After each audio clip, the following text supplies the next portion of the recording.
Right now, though, back to an issue that has been simmering for quite some time.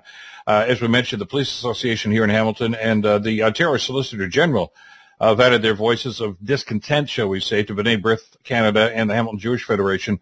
They're criticizing Hamilton Centre MPP Sarah Jama for backing an organization they say supports anti-Semitism. John Best from the Bay Observer has been following the story, the publisher of the Bay Observer, and he joins us to talk about, I guess, the latest chapter in this saga. John, this has been going on for some time now, hasn't it?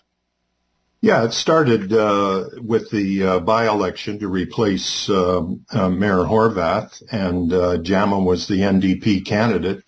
And during that campaign, people were looking at her social media feeds, and there were just dozens and dozens of very extreme tweets, very angry tweets, and on a variety of subjects. But among them was a posting of her attending a rally in Toronto of a group that was very anti-Israel and, in the view of many groups, anti-Semitic.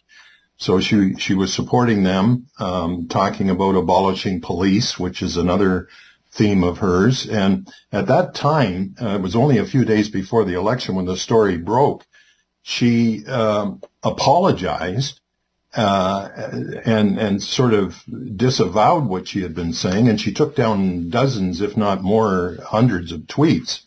But here we go again, 6 months later, not even that, and once again she's attending a rally of a group that is very much opposed to Israel, and also backs a group that is considered to be anti-Semitic. So it certainly calls into question the sincerity of her apology that was made just before she got elected.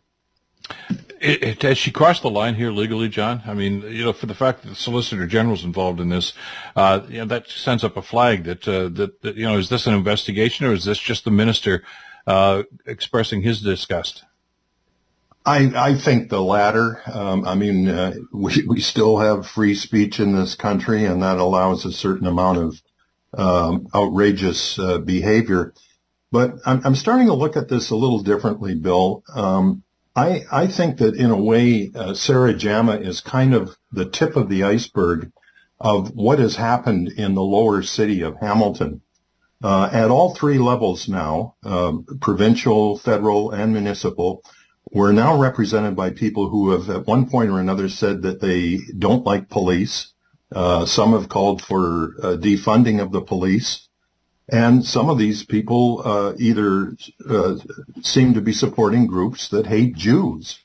So I think somewhere when we were having a sleep here in the lower city of Hamilton, where I lived for 30 years, more than 30 years, where the whole political apparatus has been taken over by a group of people who do not, in my view, having lived in that area for as long as I did, they don't represent the public. They get in because, well, number one, they get in because they're supported by the NDP, who will put a sign on a lawn and give you boots on the ground no matter what your opinions are, apparently.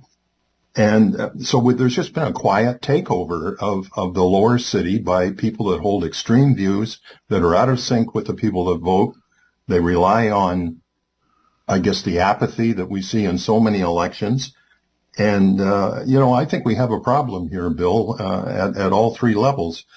The night that Jama was elected, the morning after, she posted a picture of herself with Cameron Kretsch, Narinder Nan, and Matthew Green all posing with their thumbs up. And that was only a few days after it had all broke about her anti-Israeli and anti-police comments. So the only conclusion I think you can fairly draw is that Kretsch, Nan, and Green are okay with Jama's views. Well, you would think so. All the people you just talked about, the two city councillors, the MPP and the federal MP, have all at one point been associated with some, shall we say, outrageous comments. Some people would, I think, describe them about policing. And this, of course, has been going on for quite some time right now. But the demands include abolishing the racist and colonialistic RCMP. We'll talk about that later on. abolish the federal law giving police the right to use deadly force to illegally kill people. Those are their words, not ours. Support for the Palestinian struggle against Israelis, and support abolishing the police of all forms.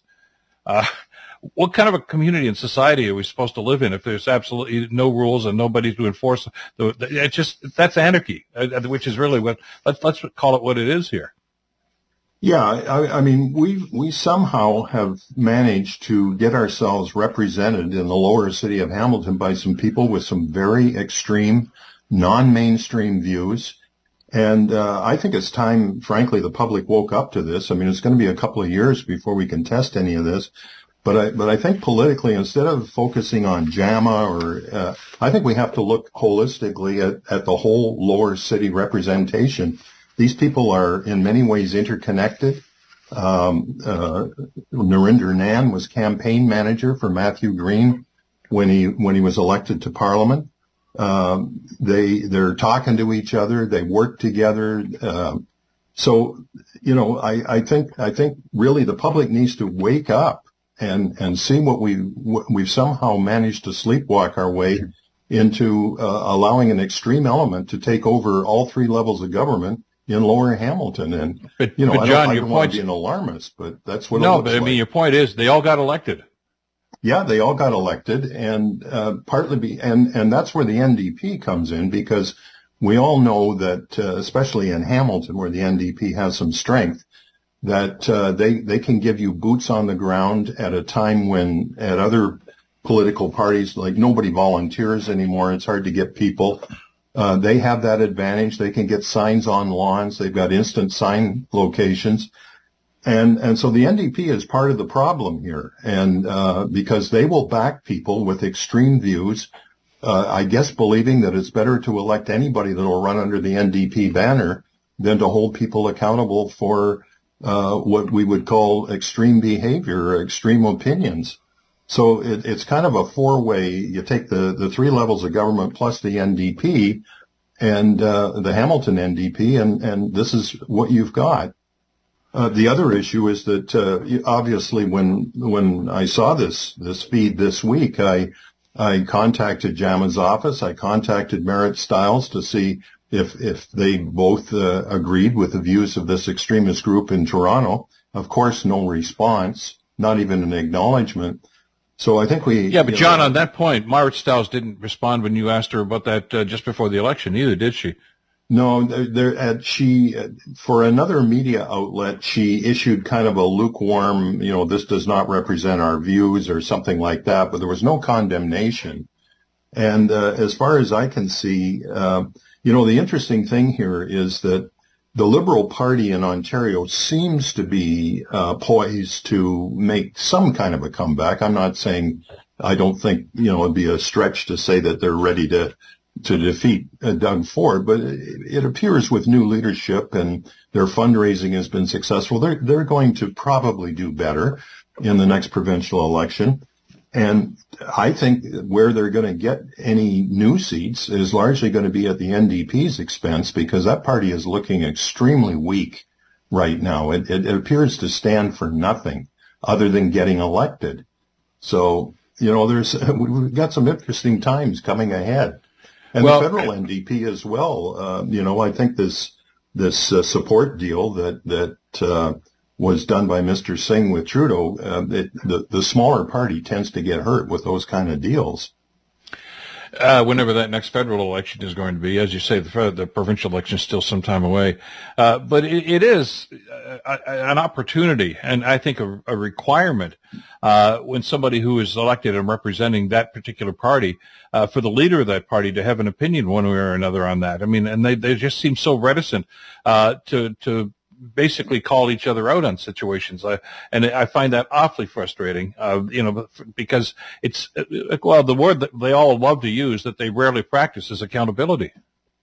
Accountability, and also it would appear that they're not sort of the loving kumbaya group. There's some hard edge to this NDP, and they just can't seem to get this Jewish issue out of their dialogue. There appears to be some kind of an issue an obsession with Palestine and Israel, and it's hard to understand. I think we always thought of the NDP as being a party that was a more compassionate party, but there's a kind of a nasty edge starting to be persistent when we're talking about both the Ontario and, to a lesser extent, the federal NDP.